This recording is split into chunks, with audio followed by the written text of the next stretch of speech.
Hello नमस्कार दोस्तों, मैं पीयूष जायसवाल स्वागत करता हूं आप लोगों का अपने इस चैनल पे। तो दोस्तों, इससे पिछली वाली वीडियो में मैंने आप लोगों का पास्ट परफेक्ट कंटीन्यूअस टेंस को खत्म कर दिया था। आप लोगों के पास्ट परफेक्ट कंटीन्यूअस टेंस को खत्म कर दिया था। तो उसके बाद हमारा आता है फ्यूचर टेंस, और फ्यूचर टेंस का पहला टेंस है फ्यूचर इंडेफिनिट टेंस। तो आइए उसे देखते हैं कि फ्यूचर इंडेफिनिट टेंस क्या होता है, उसे कैसे बनाते हैं। तो शुरू करते हैं फ्यूचर इंडेफिनिट टेंस। अब फ्यूचर इंडेफिनिट टेंस हमारे लिए एकदम नया है, हम लोग इससे अपरिचित हैं। तो सबसे पहले इसका परिचय करने के लिए हम इसका क्या जानेंगे? पहचान। क्या जानेंगे? पहचान। तो सबसे पहले लिखेंगे हम पहचान।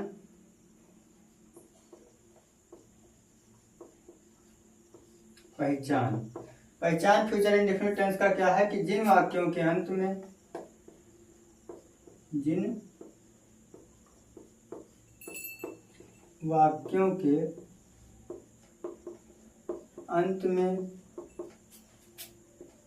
गा,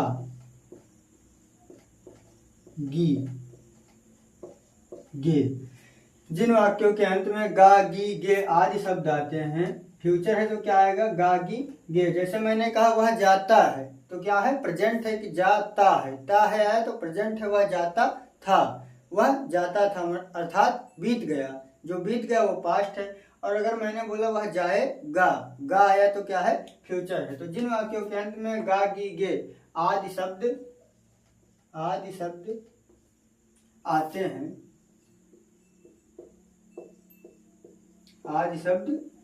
हैं, उन्हें क्या कहते हैं? उन्हें फ्यूचर इंडेफिनिट टेंस कहते हैं। जिन वाक्यों के अंत में गा, गी, गे आदि शब्द आते हैं उन्हें क्या कहते हैं? फ्यूचर इंडेफिनिट टेंस कहते हैं। तो फ्यूचर इंडेफिनिट टेंस का पहचान हमारा क्या है कि जिन वाक्यों के अंत में गा, गी, गे आदि शब्द आएंगे। तो सबसे पहला सेंटेंस हमारा क्या है? Affirmative sentence. तो आइए उसे देखते हैं कि कैसे बनाएंगे। तो सबसे पहले हमारा है अफर्मेटिव सेंटेंस। तो हेडिंग डालते हैं अफर्मेटिव सेंटेंस। इसकी हिंदी तो आप लोगों को पता ही होगी। अफर्मेटिव सेंटेंस की हिंदी क्या होती है? सकारात्मक वाक्य। तो सकारात्मक वाक्य कैसे बनाते हैं ये देखते हैं। तो सबसे पहले हम लिखेंगे रूल नंबर 1। क्या लिखेंगे? रूल नंबर 1 ये लिखना है। रूल नंबर 1 से पहले हमारा ये लिखना है कि फ्यूचर इंडेफिनिट टेंस का अफर्मेटिव सेंटेंस बनाते समय निम्न बातों का ध्यान रखते हैं। तो ये आप लोग लिख लेना। मैं लिखा रहा हूं नियम नंबर 1। सबसे पहले नियम नंबर 1 हमारा क्या कहता है कि आई तथा बी के साथ, नियम नंबर 1 आई तथा बी के साथ फ्यूचर इंडेफिनिट टेंस में एक वचनकर्ता तथा बहुवचनकर्ता का यूज नहीं किया जाएगा। आई तथा बी के साथ हेल्पिंग वर्ब, आई तथा बी के साथ हेल्पिंग वर्ब शैल का प्रयोग करते हैं। किसका? शैल का प्रयोग करते हैं। शैल का प्रयोग करते हैं। ठीक है दोस्तों, तो नियम नंबर 1 हमारा क्या कहता है? आई तथा बी के साथ हेल्पिंग वर्ब शैल का प्रयोग करते हैं। केवल जब आई आएगा और बी आएगा तभी शैल का प्रयोग करेंगे। तो ये क्या है हमारा? शैल क्या है? हेल्पिंग वर्ब है। फ्यूचर इंडेफिनिट टेंस का हेल्पिंग वर्ब है। रूल नंबर 2 देख लेते हैं। रूल नंबर 2 हमारा क्या कहता है? आई तथा बी को छोड़कर, आई तथा बी को छोड़कर, आई तथा बी को छोड़कर सभी के साथ, अन्य सभी के साथ, आई तथा बी को छोड़कर अन्य सभी कर्ताओं के साथ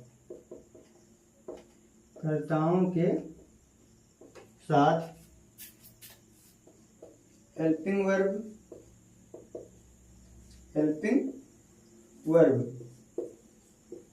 विल का प्रयोग करते हैं। तो नियम नंबर 1 हमारा क्या है कि आई तथा बी के साथ शैल का प्रयोग करते हैं और आई तथा बी को छोड़कर सभी के साथ बिल का प्रयोग करते हैं। इसमें केवल आई और बी के साथ शैल लगेगा और सबके साथ बिल लगेगा। तो फ्यूचर इंडेफिनिट टेंस का हेल्पिंग वर्ब क्या है हमारा?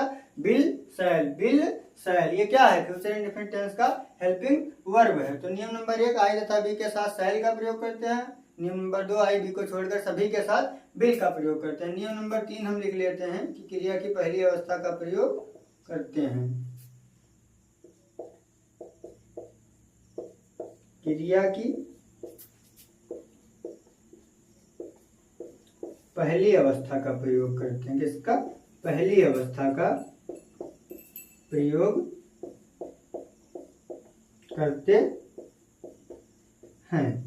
तो फ्यूचर इंडेफिनिट टेंस हमारा क्या है कि जिन वाक्यों के अंत में गा, गी, गे आदि शब्द आएंगे वो कौन सा टेंस होगा? Future indefinite tense. इसे कैसे बनाएंगे? तो अफर्मेटिव सेंटेंस सबसे पहले देख लेते हैं। तो अफर्मेटिव सेंटेंस हमारा कहता है कि आई तथा बी के साथ सेल का प्रयोग करेंगे और आई बी को छोड़कर सभी के साथ बिल का प्रयोग करेंगे। किसका प्रयोग करेंगे? बिल का प्रयोग करेंगे और क्रिया की पहली अवस्था लिखते हैं। तो आइए एग्जांपल देख लेते हैं कि इसे कैसे बनाएंगे। तो मैंने लिखा जैसे वह घर जाएगा, वह घर जाएगा। अंत में क्या आया? गा आया। क्या आया? गा। अंत में क्या आया हमारा? गा आया है।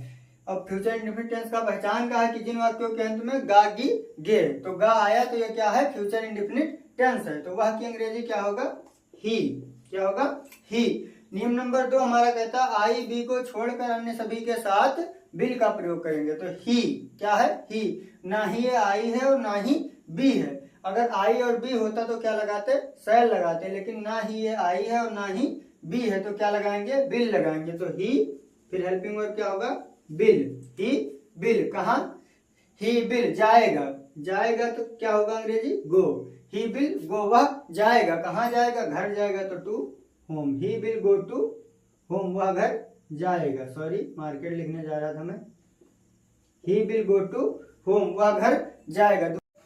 दूसरा एग्जांपल मैंने लिखा कि मैं पत्र लिखूंगा। मैं पत्र लिखूंगा। अंत में क्या आया? गा आया। तो गा आया है तो ये क्या है? Future indefinite tense. क्योंकि यहाँ पहचान में लिखा कि गा, गी, गे आएंगे तो क्या होगा? Future indefinite tense. तो मैं की अंग्रेजी क्या होती है? आई। क्या होती है? आई। अब नियम नंबर 1 हमारा कहता है कि आई और बी के साथ क्या लगाएंगे? सेल लगाएंगे। तो ये आई है तो आई के साथ क्या लगाएंगे? सेल लगाएंगे। आई सेल। अब लिखना का क्या होता है? राइट होता है। राइट पहली अवस्था भी लिखनी है तो क्या होगा? राइट। आई सेल राइट। मैं लिखूंगा। क्या लिखूंगा? पत्र। तो दी लेटर। The letter. यहाँ पे ना आई था ना बी था तो ही के साथ क्या लगाए? बिल लगाए। और यहाँ पे आई है तो क्या लगाए? सेल। और क्रिया की पहली अवस्था और ऑब्जेक्ट। तो वह घर जाएगा, he will go to home. और मैं पत्र लिखूंगा, I shall write the letter. तो फ्यूचर इंडेफिनिट टेंस का पहचान और अफर्मेटिव सेंटेंस खत्म हो गया। तो फ्यूचर इंडेफिनिट टेंस का पहचान क्या है कि जिन वाक्यों के अंत में गा, गी, गे, क्या आएगा? गा, गी, गे। और अफर्मेटिव सेंटेंस हमारा कहता है कि आई और बी के साथ सेल का प्रयोग करेंगे और आई बी को छोड़कर सभी के साथ बिल का प्रयोग करके क्रिया की पहली अवस्था लिखते हैं। तो ये हमारा अफर्मेटिव सेंटेंस हो गया खत्म। तो दोस्तों फिर मिलते हैं नेक्स्ट वीडियो में निगेटिव सेंटेंस के साथ। तो आशा करता हूँ आप लोगों को वीडियो पसंद आई होगी। अगर पसंद आई हो तो लाइक, कमेंट और सब्सक्राइब करना ना भूलें। धन्यवाद।